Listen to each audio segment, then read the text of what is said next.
Good afternoon, everybody. I hope everybody's having a good day.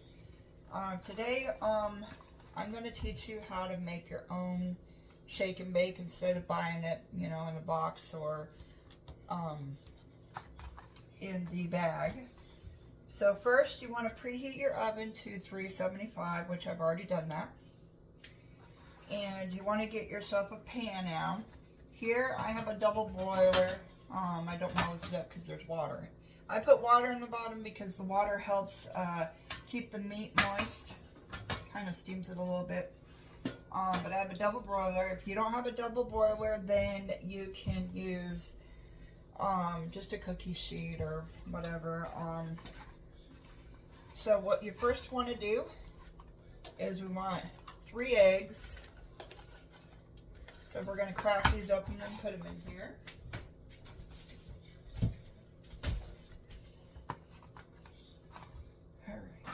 Those there so we don't lose them.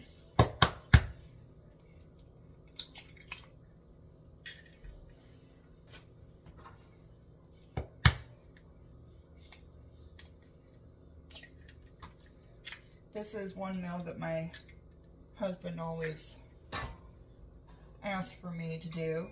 You can do this with the shake and bake with pork, with chicken. So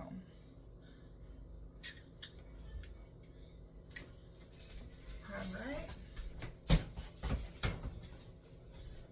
Now we're going to whisk our egg.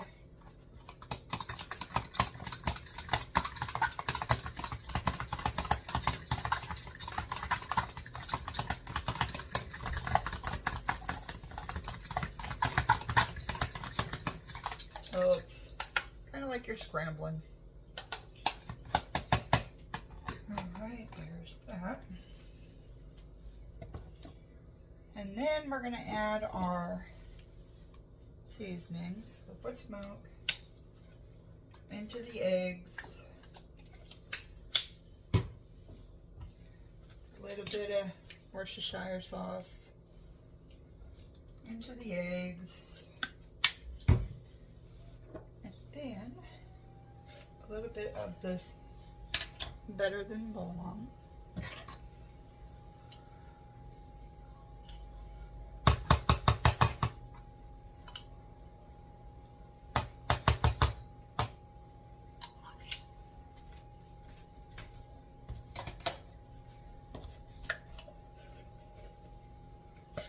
Let me put these ingredients over here out of the way.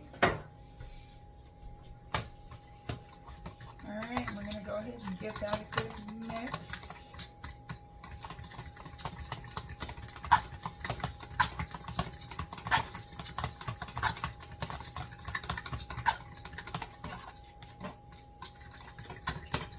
Now it's going to look a little dark because of the Better Than Bouillon and the liquid smoke and the Worcestershire sauce. Alright, there's that part. Now, we're going to set the eggs aside for a minute. We're going to get our breadcrumbs. Go ahead and put some in here. Enough to cover however much meat you have. If you're doing a lot of meat, like a big batch of chicken or whatever, then I would suggest maybe putting the breadcrumbs in a Ziploc bag because it makes it easier. But since I only have the 4 pieces of meat over here that's been marinating overnight, I'm just going to do it this way. So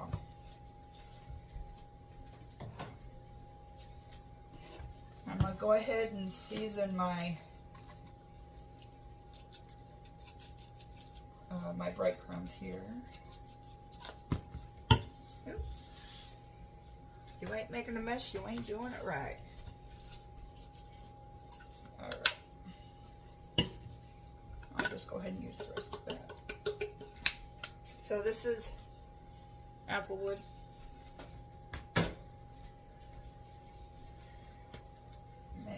Come back and hit it with a little bit of lemon pepper. And of course a little bit of Old Bay. Not too much. Unless you like it spicy.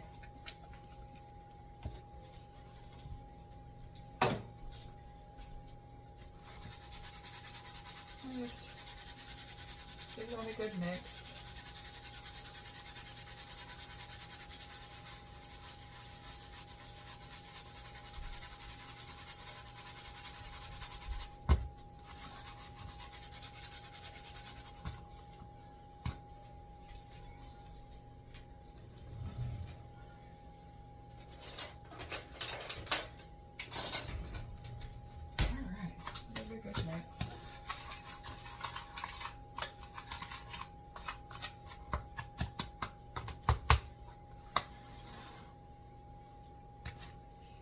Alright. Now, this is the pork chops that I had marinated yesterday, and I did put up the video on how to make this marinade up already, so if you want to go back and watch that, you can go right ahead. It's been marinating overnight. So then, take our first piece of meat.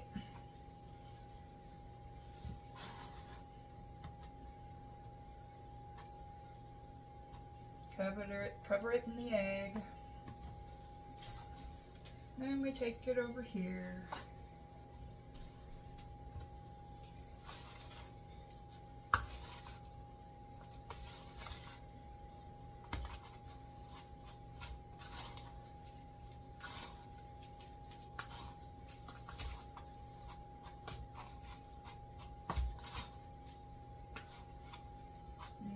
Make sure you get all the edges. And it should look something like that. There you go.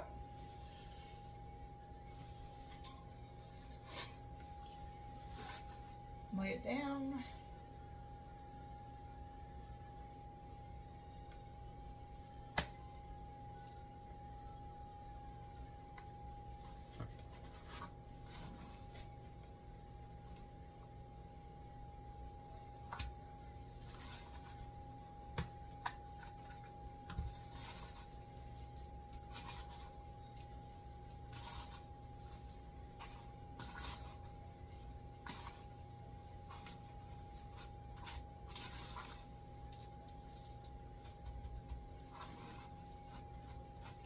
And I'm actually going to be fixing some mashed potatoes and green beans to go with this, which I've also done a video already of that too as well. So if you want to go back and check that out.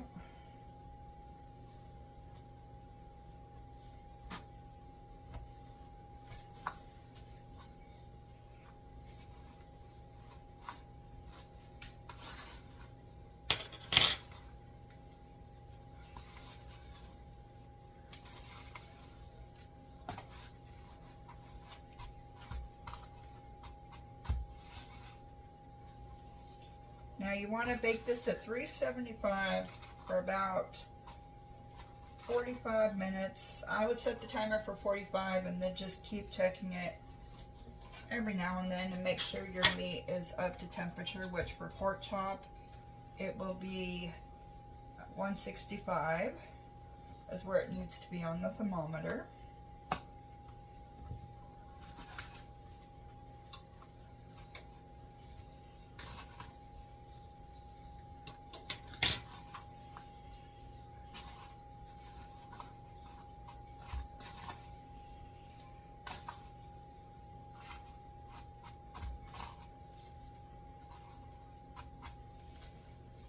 Just like that.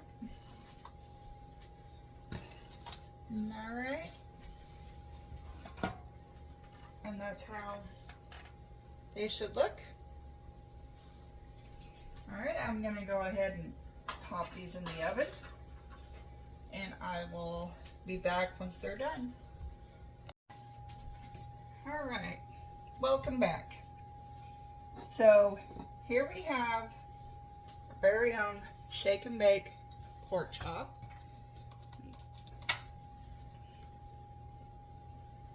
Doesn't that look so good? Nice and moist on the inside. It is so moist. And that's from the marinade that we made. And then I made the green beans and the mashed potatoes to go with it, which you can find the marinade video and the mashed potatoes and green bean video already up and posted. Now I want to show you a couple more tools that is a must-have in your kitchen. You never know when you're going to need a scale to, because some recipes will say, you know, 60 grams or, you know, a pound, or so this is really good to have for those stubborn recipes that don't measure out in measuring cups. Then you can, you know, measure it out. It's got kilograms, grams, ounces, pounds. Really good to have in the kitchen. And then another good tool to have in your kitchen, obviously, is the rolling pin. Rolling pins come really in handy for like making doughs and stuff like that, but also to keep your kids and your husband out of the kitchen, because you know that they love coming up in the kitchen and try to taste while you're cooking. You just grab the rolling pin and I'm just joking. All right, you all have a good day. Bye.